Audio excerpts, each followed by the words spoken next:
जय श्री माता जी। एक तो प्रार्थना थी, आप लोगों को एक दो एक्सपीरियंस भी बताएंगे कि हमारे उसी समय से अनाउंसमेंट हो रहा है यहाँ पे कि भाई प्रोजेक्ट के बारे में आप लोग कुछ करें। भक्तों, एक समय होता था कि जब हमारी बहुत कम तादाद होती थी तो उस समय हमको हाथ जोड़ करके कहना पड़ता था कि माँ ने कृपा की है, कोई जमीन हमको मिल गई तो उस पर मंदिर बनाने की बात होती थी। आज हमारी बहुत बड़ी तादाद है और इसमें भी अगर कहना पड़ रहा है तो हम अपना उत्थान नहीं चाहते। अपने गिरवान में झांक करके देखें, हम सक्षम हैं। आज के समय जो भी भाई सहयोग में आया है, 1000 गुना नहीं, लाख गुना उसकी प्रगति हुई है हर तरह से। देखें अपने अंदर झांक करके। उसके बाद भी हमारे प्रोजेक्ट नहीं बन रहे। चिड़िया चोंच भर ले गई, नदी न घटियो नीर, दान करे धन ना घटे, कह गए दास कबीर। ये कहा गया है। पहले एक प्रथा होती थी, कोई मंदिर बनाया जाता था, स्कूल बनाया जाता था तो गांव में सांग करा लेते थे और वो खड़े होकर के अपने उत्थान के लिए, अपने पुण्य के लिए लोग दान करते थे। भाई हम हर घर में, हर गांव में सांग करते हैं। आपके यहां जा जा करके कभी किसी ने हमको कुछ दिया हो तो हमें बताएं। केवल आपसे मांगते हैं कि इन प्रोजेक्टों की पूर्ति आप लोग करें। चलिए तालियां बजा करके और स्वीकार कीजिए कि जरूर बनेगा। उसके बाद जहां तक मां के देने की बात है, एक बार यूरोप टूर पे श्री माता जी ने हमें बुलाया।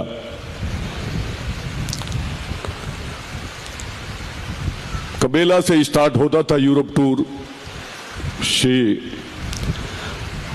गुरु पूजा के बाद और कई कंट्रियों में 12-14 कंट्रियां होती थी, उनमें होते हुए लास्ट का प्रोग्राम अपना रूस में होता था। और रूस का जो सबसे लास्ट का प्रोग्राम होता था वो तलियाती में होता था, वोल्गा नदी के किनारे। वो बहुत बड़ा प्रोग्राम होता था और पूरे प्रोग्राम का आकर्षण होता था। तो ऐसी जगह पे वो प्रोग्राम रखा जाता था जैसे फुटबॉल के मैदान, 40,000 लोग, 50,000 लोग, इतनी तादाद में वो प्रोग्राम होते थे। तो लेनिनग्राड उस समय नाम था, सेंट पीटर्सबर्ग है उसका नाम, वहां से हमको आना था तलियाती, और एक चार्टर्ड प्लेन किया गया था। उस चार्टर्ड प्लेन की जो सवारी की कैपेसिटी थी वो 84, और हमारी जो साथ में सवारी थी वो हो गए 88 लोग। श्री माता जी साथ थे। सभी लोग प्लेन में बैठने लगे। बाबा मामा ने बोला, उनसे आकर के जो इंचार्ज थी उसने बताया कि इसकी जो कैपेसिटी है वो 84 लोगों की, और आप लोगों ने जो लिस्ट दिया 88 है, तो 4 लोग नहीं जा पाएंगे। अब बाबा मामा एकदम सस्पेंस में आ गए, भाई अब क्या करें।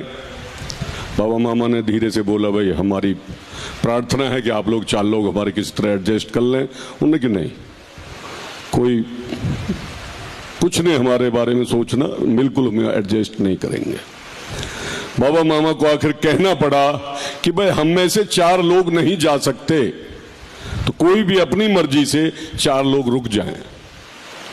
तो सभी लोग नीचे को देखने लगे, क्योंकि डेली वहां से कोई प्लेन नहीं था, और अगर इस प्लेन में नहीं जा रहे तो वो प्रोग्राम तलियाती का नहीं मिलेगा। तो किसी की भी ये हिम्मत नहीं हुई कि जो मने कर दे कि जी हम नहीं जाएंगे बाबा मामा। तो जैसे हमारे आगे युवा शक्ति के बच्चे बैठे हैं, ये ऐसे 4 लड़के थे रोमानिया के, और उन्होंने बोला बाबा मामा हाँ आप चले जाइए, हम रुक जाते हैं। वो 4 बच्चे रुक गए, युवा शक्ति।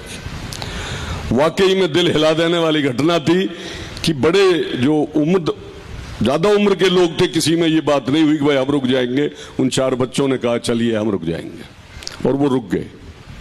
सब लोग अंदर बैठ गए। श्री माता जी अंदर विराजमान थे। श्री मां ने पूजा, हाँ भाई सब लोग आ गए। तो बाबा मामा ने नाड़ हलाई, श्री माता जी सब नहीं आए। अरे भाई कौन रह गए? 4 लोग रह गए। क्या वजह? कि इसमें कैपेसिटी इसकी कम है। बोले अच्छा, अरे भाई इनसे प्रार्थना कर लो। श्री माता जी ये मानने के लिए तैयार नहीं है, हमने प्रार्थना कर ली। बोले अच्छा चलो बंधन लगाओ, और सब लोगों ने बंधन लगा दिया। जैसे ही बंधन लगाया, जो उसकी इंचार्ज थी वो एकदम चीखने लगी, चिल्लाने लगी कि मेरा सर फट रहा है। सर पकड़ करके वो बैठ गई। तो हमारा छोटा सा कोऑर्डिनेटर था लेनिनग्राड का, सासा उसका नाम था, वो भाग के गया और वहां से फिर भाग के आया। श्री माता जी उसका सर फट रहा है, ऐसे बोला उसने अपनी भाषा में, बताया। बोले क्या हुआ? नहीं, उसको बहुत जबरदस्त पेन हो रहा है उसके सर में। बोले अच्छा, अरे जाओ उसे ठीक करो। फिर श्री माता जी भेजा। श्री माता जी ने वो गया, फिर जाकर के उसने दबादब कुंडली उठानी शुरू की। कुंडली उठानी तो श्री माता जी ने की भाई बंधन लगाओ उसको। फिर बंधन लगा रहे उसको ठीक करने के लिए। फिर बंधन लगाया। बंधन लगाते के साथ ही तुरंत उसकी सर का दर्द समाप्त हुआ, तुरंत। अब वो एकदम बड़ी विस्मय इस स्थिति में देखने लगी, ये क्या किया आपने? मैं तो एकदम तुरंत ठीक हो गई। तो उसने बड़े सीरियस में बोला कि आप लोग बड़भागी हैं, भाग्यशाली हैं कि जो आपके आज प्लेन में श्री माता जी भ्रमण कर रही हैं।